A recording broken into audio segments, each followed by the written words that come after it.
Bonjour, alors je m'appelle Céline Bouffard et je suis l'animatrice de la communauté de pratique Proche Aidance. Pour ceux qui ne le savent pas, c'est une communauté de pratique qui a pour but de favoriser une offre de service qui permet de soutenir et de reconnaître les personnes proches aidantes. Donc aujourd'hui, on a une capsule qui va nous donner l'opportunité d'en apprendre davantage sur Proche Aidance Québec. Pour ce faire, j'ai le plaisir d'avoir avec moi Lauriane Estienne, qui est directrice générale, et Marika Tessier, qui est chargée de projet à la bientraitance des personnes proches. Alors, pour commencer ce petit moment ensemble, ben, vous le voyez à l'écran, donc, Lauriane, la question été adressée. C'est quoi la mission de Proche Aidance Québec?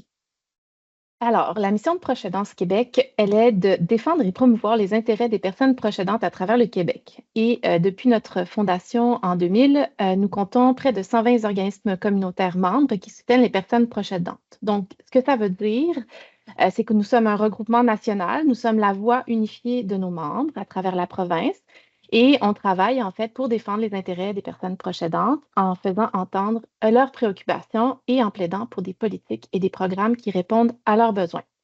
C'est grâce à cette représentation-là que nous pouvons sensibiliser les décideurs politiques, les partenaires et le public, le grand public aussi, sur les défis auxquels font face les personnes proches aidantes au quotidien. Donc, nous avons vraiment la mission d'agir aussi comme un porte-parole de nos membres auprès des pouvoirs publics. On sensibilise les élus également et on veut consolider un réseau collaboratif entre nos membres qui offre du soutien psychosocial, du répit et beaucoup d'autres services indispensables, mais avec les autres acteurs qui gravitent autour des personnes proches aidantes. Donc, pour nos membres directement, on facilite le partage d'expertise, d'informations, on offre des formations, on offre des occasions de concertation, on offre des journées entre membres. Notre objectif, ben, c'est d'optimiser l'impact de nos actions puis de maximiser les ressources disponibles pour soutenir les personnes proches aidantes qui, elles, consacrent leur temps et leur énergie à prendre soin de leurs proches. Donc, voilà. Ensuite, on porte deux mesures du plan d'action gouvernemental en proche aidance. La mesure 18 qui vise à sensibiliser à la proche aidance travail et on porte également la mesure 9 qui traite de la bientraitance des personnes proches aidantes.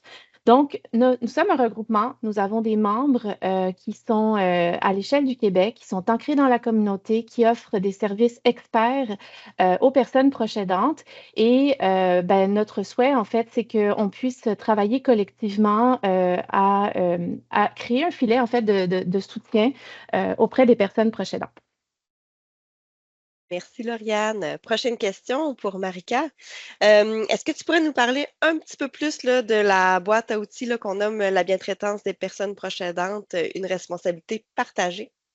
Oui, donc avant de vous parler vraiment de la boîte à outils, petite histoire, c'est en 2016 que vraiment là, on s'est questionné, le milieu de la recherche, le milieu communautaire, à savoir si c'est un phénomène, la maltraitance, la bientraitance envers les proches aidants. Puis en 2018, on a eu un financement CADA, Québec Amis des aînés, pour pouvoir entamer une recherche-action sur le sujet. Donc, de 2018 à 2021, il y a eu une recherche-action à l'échelle du Québec qui a été menée là, par Proche Aidance Québec, des organismes membres, Sophie Etier de l'Université de Laval, Marie Beaulieu de l'Université de Sherbrooke et de la chaire de recherche, et plein d'autres personnes qui ont collaboré. Puis, ça l'a mené à cette boîte à outils-là qui est, je me permets de le dire, qui est unique au monde, en fait, parce qu'il n'y a pas d'outils qui existent là, sur ce sujet-là à ce jour. Donc, c'est une boîte à outils, en fait, qui se décline en trois publics cibles. Donc, d'abord, on a des outils qui s'adressent vraiment à la personne proche aidante. On a des outils qui s'adressent à l'entourage, donc que ce soit les amis, conjoints, les collègues, la famille choisie, etc. Et on a des outils qui s'adressent aux professionnels et aux intervenants. Donc, pourquoi ces publics-là? Ben, en fait, c'est ce qui est ressorti de la recherche-action. On a constaté que c'était potentiellement des sources de maltraitance. Donc, même la personne procédante elle-même peut être maltraitante à son égard. Puis, c'est toutes des personnes qui peuvent avoir un impact justement sur la bientraitance de nos proches aidants. Donc, c'est pour ça que les outils sont formulés autour de ces trois publics-là.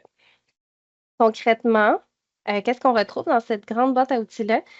D'abord, pour les personnes proches aidantes, il y a en fait un questionnaire d'auto-évaluation qui a été créé. Donc, on peut faire un petit peu on peut prendre un portrait de notre situation actuelle en tant que proche aidant. Est-ce qu'on est à risque ou non de subir de la maltraitance? pour pouvoir après ça aller chercher du soutien là, ailleurs en cas de besoin. Il y a aussi, qui s'adresse à tous les trois publics, des dépliants de sensibilisation qui sont distribués un petit peu là, partout à l'échelle du Québec. On a des capsules vidéo, donc la plupart s'adressent à tous les publics, mais il y en a aussi quelques-unes qui sont plus spécifiques là, aux professionnels et aux intervenants. Donc, dans ces capsules-là, on va vraiment donner des pistes d'intervention, on va vraiment mettre en lumière c'est quoi le phénomène de la bientraitance, de la maltraitance. On a aussi des capsules vidéo qui s'adressent aux communautés sourdes. Donc, on a 3 capsules là, en langue des signes québécoise qui vient vraiment illustrer ce phénomène-là. Mais l'approche aidance n'est pas encore, ça reste un concept assez abstrait pour les communautés sourdes à ce jour. Par contre, c'est comme un premier pas de sensibilisation qui a été fait là, avec les communautés. Sinon, il y a aussi, tu sais, à la base, la boîte à outils, l'idée, c'était de créer un outil d'animation. Donc, il y a un guide d'animation qui est offert avec une affiche pour animer un atelier, un café-rencontre, une discussion, puis un cahier de participation qu'on peut remettre à la personne proche aidante. Donc, l'intervenant, le professionnel peut prendre ce guide-là, se l'approprier, puis décider de quelle forme il veut avoir cette discussion-là, ou ça peut être soit en groupe, soit individuellement avec des proches aidants.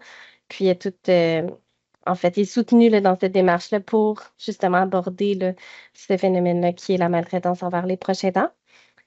Puis enfin, je vais vous parler des 2 formations là, qu'on a créées, mais avant, simplement vous dire que nos outils, la plupart sont traduits tous en anglais, en espagnol et en arabe également. Donc, pour plus là, d'inclusion, évidemment. On a 2 formations qui s'adressent spécifiquement aux intervenants et aux professionnels. La première, c'est vraiment un vidéo qui est sur notre chaîne YouTube qui vise à un peu illustrer là, de quelle façon on anime un atelier avec le guide, avec l'affiche. Puis, c'est une formation qui se fait soit seule, soit avec son équipe. Il y a des moments de réflexion et tout ça, mais c'est plus un petit peu une formation qui peut amener à la réflexion sans nécessairement là, à la fin qu'il y a une accréditation ou des compétences qui sont vraiment reconnues par un autre professionnel. Et puis, on a une deuxième formation. Donc, Céline, je te laisse me poser la prochaine question. Merci, tu as bien vu, dans le fond, quand on parlait de formation, là, je me demandais si c'était la même chose, mais non, si j'ai bien compris, là, vous avez vraiment une formation qui est accréditée par l'Ordre des Ouais. infirmières, conçue par votre organisation. Là, ça, j'aimerais ça en apprendre davantage. C'est quand même, en tout cas, très riche, là. Oui, donc en fait, cette formation-là, c'est une formation gratuite qu'on peut retrouver sur le site de Studium.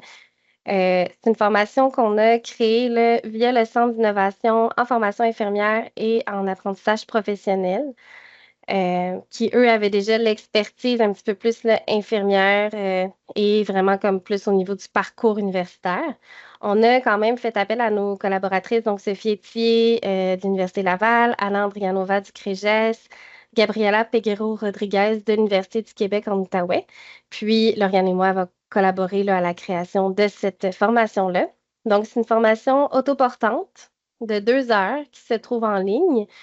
Il y a plusieurs modules dans cette formation-là. Donc, vraiment, on va d'abord, c'est sûr, mettre la table sur l'approche aidance pour ensuite aller vraiment identifier un petit peu plus, ben, c'est quoi la maltraitance et enfin, évidemment, voir comment on peut intervenir avec bientraitance, favoriser la bientraitance.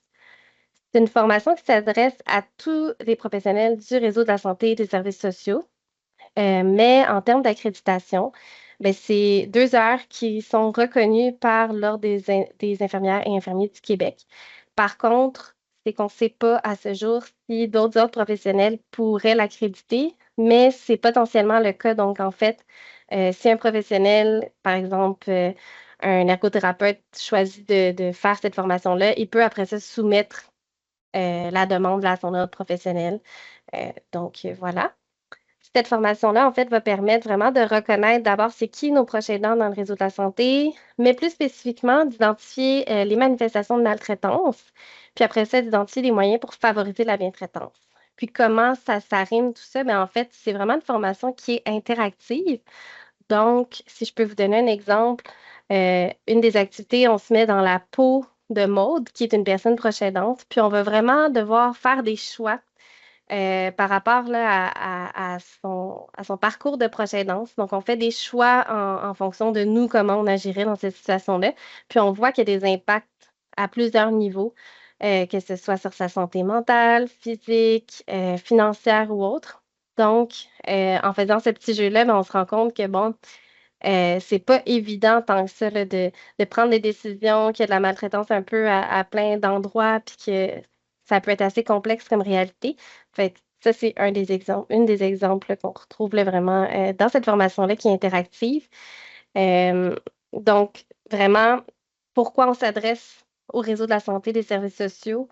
Parce qu'on sait que dans la trajectoire de proche aidance, mais souvent, nos proches aidants se retrouvent dans ces milieux-là, puis que tout le monde a une responsabilité partagée là, face à la bientraitance de ces personnes-là. Donc, on veut vraiment, d'une part, que ben, on puisse reconnaître cette maltraitance-là, mais qu'on puisse être en mesure aussi d'agir, puis que nous-mêmes, on puisse se remettre en question et voir de quelle façon on peut être davantage bien traitant avec les personnes proches aidantes. Donc, voilà.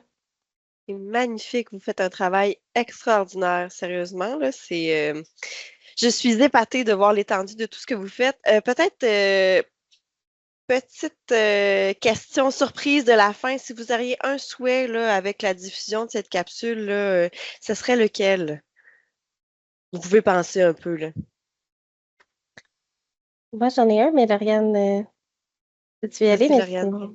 Ben, je peux y aller. Ben, en fait, si j'avais un souhait, ben, je pense que ce serait de faciliter les réflexes de sollicitation des organismes communautaires qui offrent des services aux personnes proches aidantes qui sont complémentaires, en fait, à ce qui est offert par le réseau de la santé. On travaille vraiment dans cette optique-là à Proche Aidance Québec. On croit vraiment que ça prend une communauté, en fait, pour soutenir les personnes proches aidantes qui, elles-mêmes, à leur tour, soutiennent leurs personnes aidées et contribuent à désengorger le réseau de la santé. Donc, si j'avais un souhait, je pense vraiment que ce serait d'ouvrir, en fait, vraiment l'importance puis le caractère essentiel de faire du référencement direct vers nos organismes membres pour aller compléter finalement l'offre de services autour des personnes proches aidantes. Merci. Marika. Ben, en fait, si je peux prendre la balle au bon de ce que Lauriane nomme, je pense que si on parle aussi en termes d'outils, on a une panoplie là, d'outils qui sont disponibles, mais ces outils-là vivent à travers nos organismes membres. Donc, oui, vous pouvez évidemment là, trouver tout ça sur nos réseaux, notre site Internet, mais sachez que nos organismes aussi sont formés à la bientraitance, donc pour offrir des présentations, pour donner des ateliers.